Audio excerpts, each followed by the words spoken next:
بسم الله الرحمن الرحيم. أنا مستر ياسين، مصابة في التوحد. عمري الآن 20 سنة و8 أشهر ويومين. إن كان اليوم في 4 ربيع أول 1437. الساعة والدقيقة لا يمكنني معرفتها، لا يمكنني حسابها لأن لا أعرف كم الوقت الآن. في هذا المقطع سوف أشرح قصتي مع أبو عمر المصري. في البداية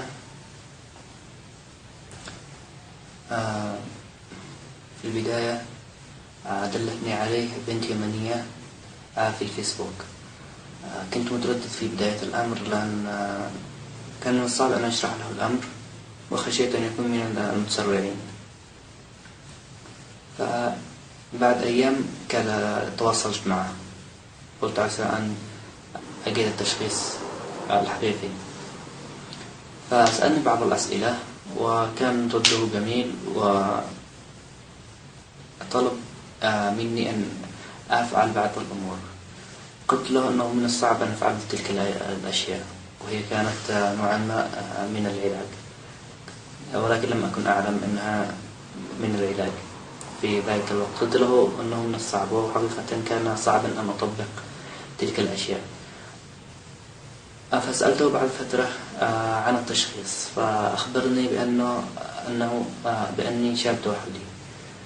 في الحقيقة من الصعب أن أتحدث عن نفسي بأني توحدي عبر الإنترنت، وأنا لم يتم تشخيصي عبر الواقع. فسعيت لأن يتم تشخيص عبر الواقع. فواجهت مشكلة، وهي عدم قدرتي على إيصال الفكرة التي أريدها، وهو التشخيص إلى أهلي في تلك الفترة، لأنني كنت قبل ما أتحسن. على أي حال، أهلي أكيد مؤكد بأن منكم من سيسأل ويقول أين أهله؟ في الحقيقة أهلي جاهلين بأمر التوحد، خاصة أنني ولدت في قرية بعيدة عن العلم تماما، بحيث أنه وأنا صغير كانوا يقولون للخسوف بأن ريشة أحد الملائكة غطت على القمر. فهم بعيدين كل البعد عن العلم، رغم أنني تأخرت بالكلام إلى ما بعد 3 سنوات. كان هناك سمات توحد كثيرة وأنا طفل، ولكن لم يلاحظوا، لم يلقوا لها بالا بأنها شيء مختلف، ولا أعلم لماذا لم يسألوا أنفسهم في ذلك الوقت. في بداية عمر المراهقة بدأوا يلاحظوا الاختلاف الكبير بيني وبين شخص بنفس عمري في تلك الفترة، بحيث أنهم كانوا منتظرين شاب وليس طفل بجسد شاب. وزاد بعض السمات حدة في ذلك الحين. فبحثت، والقصة طويلة ولكن لا أستطيع أن أذكرها في فيديو مثل هذا، لأن الذاكرة شبه ممتلئة ولن يسع إلى الفيديو طويل. على أي حال، في البداية أخبرني أبو عمر بأني شاب توحدي، وأخبرته بأنه من الصعب أن أطبق ما أراد هو. بعد فترة كان ينزل كلام عن الوعي واللاوعي وهذه الأمور، كنت أقرأها، ومن حسن حظي بأني أفهم الأمور وأفهم باطن الأمور حتى وإن لم يذكر في الظاهر. ففهمت لب العلاج لأبو عمر، فبدأت باختراع برامج خاصة بي وتطبيقها على نفسي وتجربها على نفسي. والحمد لله. في السابق كنت لدي مشكلة في التواصل البصري، كان ضعيف جدا، خاصة كلما اقتربت من الشخص. ثانيا الحديث بحيث الكلام كان صعب جدا، خاصة عندما انتقلت إلى المملكة العربية السعودية. وإضافة إلى عدم القدرة على التفاعل الاجتماعي العادي، وعدم فهمي لكلام الآخرين. كل ما أسمعه هو حروف صحيح، وخاصة أحيانا أسمع كلمات، أسمع الكلمة، لكن عندما تتكون جملة لا أفهمها ولا أفهم ماذا يريد، ماذا يقصد.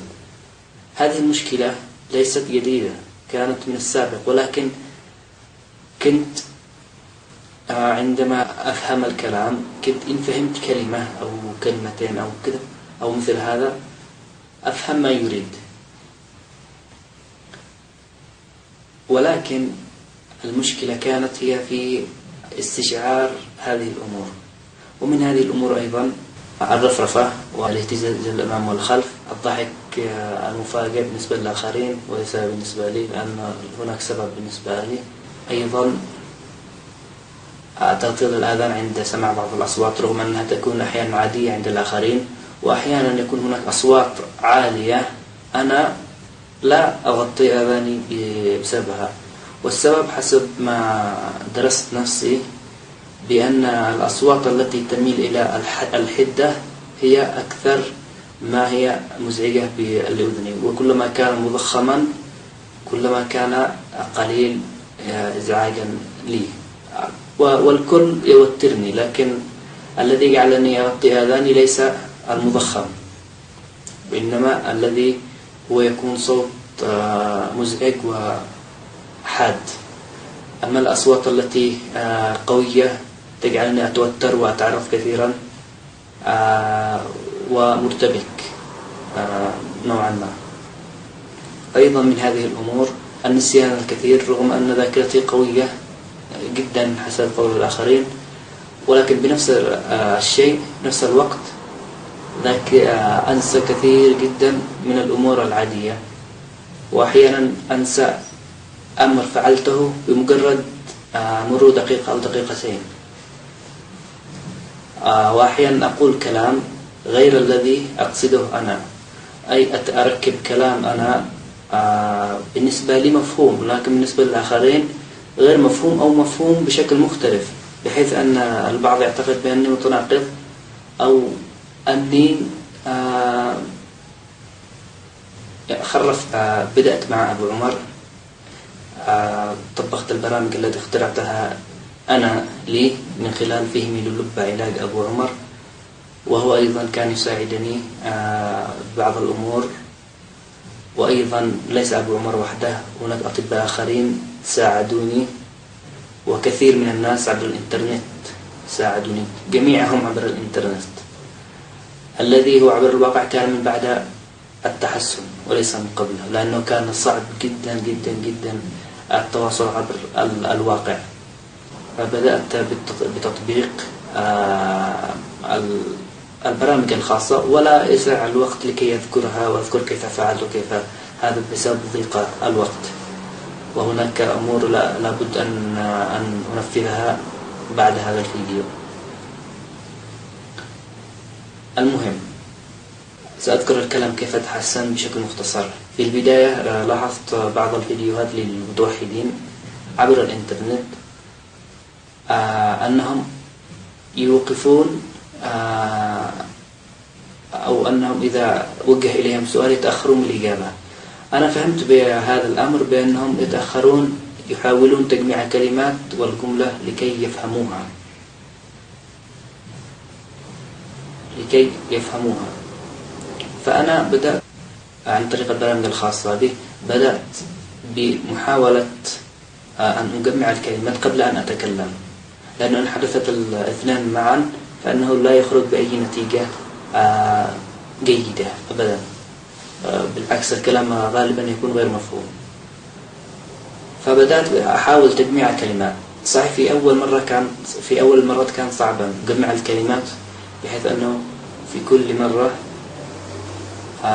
أعمل كلمة خلف كلمة، ثم في ذهني طبعا وليس بلساني، فأنسى الكلمة التي سبقت. وهذه كانت هي المشكلة في البداية.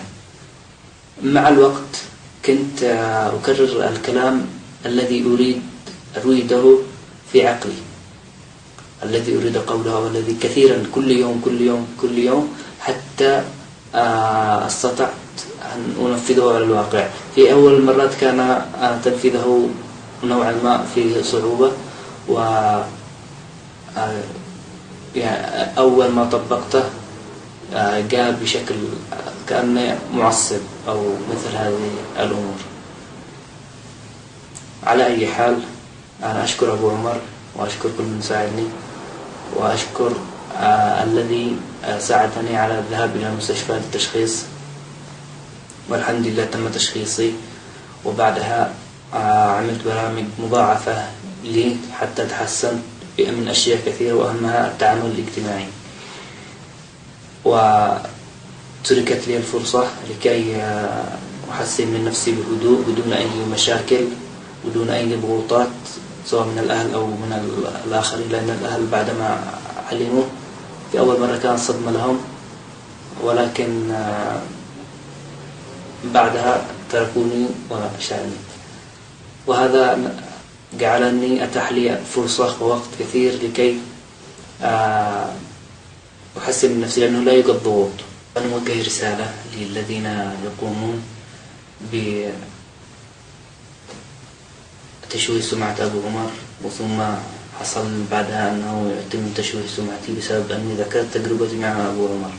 ومن حق أن أذكر تجربتي مع أبو عمر، كما من حق أي شخص أجرب مع طبيب آخر وذكر تجربته. هذا حق، ولا يمكن لأحد أن يمنع هذا.